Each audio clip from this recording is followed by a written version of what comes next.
Sinimula ng bilangin ang mga boto ng mga lumahok sa plebisito sa Cotabato City para ratipikahan ang Bangsamoro Organic Law. May live report si Ian Cruz. Ian. Emil, sa ngayon nga ay nagpapatuloy ang canvassing para sa boto sa Bangsamoro plebiscite dito sa Cotabato City. Hindi pa naglalabas ng opisyal na numero ang COMELEC Cotabato City, pero sa ngayon, Emil, ay kulang o nasa 66.6% na ang naka-canvass na boto. 249 out of 374 ito na mga plebiscite returns. At Emil, base dun sa kanilang pinaproject sa kanilang mga screens ay na mas mataas dito ang yes na 22,598 o 54%, laban nga doon sa no na 19,246 o tinatayang 46%.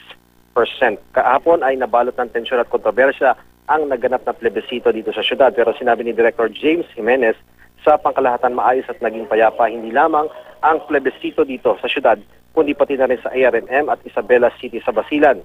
Sa takbo ng canvassing, sakto na raw ang projection na 3 hanggang 4 na araw ang kakailanganin para maihayag ang opisyal na resulta.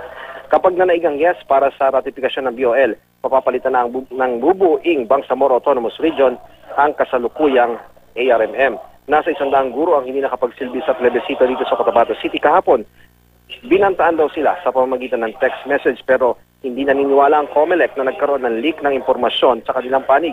Maaring may nakakaalam daw ng mga numero ng mga guro kaya may nakapagpadala ng mapanakot na text message. As of 1 p.m. kanina, Emil, ay may mga guro pa rin na hindi natapos na mag-turnover ng plebiscite returns. Ilan nga sa kanila ay nainis dahil 2 tauhan lamang daw ng COMELEC ang tumatanggap ng return. Sabi naman ni Attorney Romel Rama, ang EO ng Cotabato City, kailangan regular na COMELEC employees lang ang tatanggap ng returns. Nakatakda naman ang Bangsamoro plebiscite para sa mga teritoryo sa Lanao del Norte at North Cotabato sa Pebrero 6. Sabi ni Director Jimenez, puspusan na ang paghahanda nila doon, Emil. Ian, please, isang katanungan lamang. Ibig sabihin, lahat ng plebiscite returns ay naitransmit na, naipadala na dyan sa Central Canvassing Center. Yes, Emil.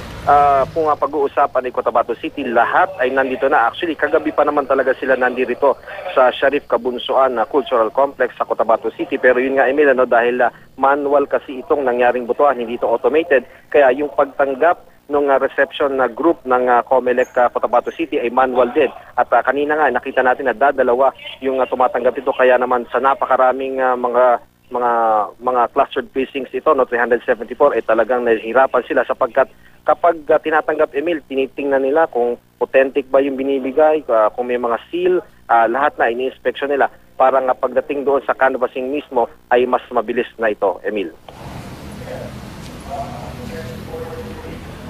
Mga kapuso, mula sa Cotabato City, yan po live report ni Ian Cruz. Maraming salamat.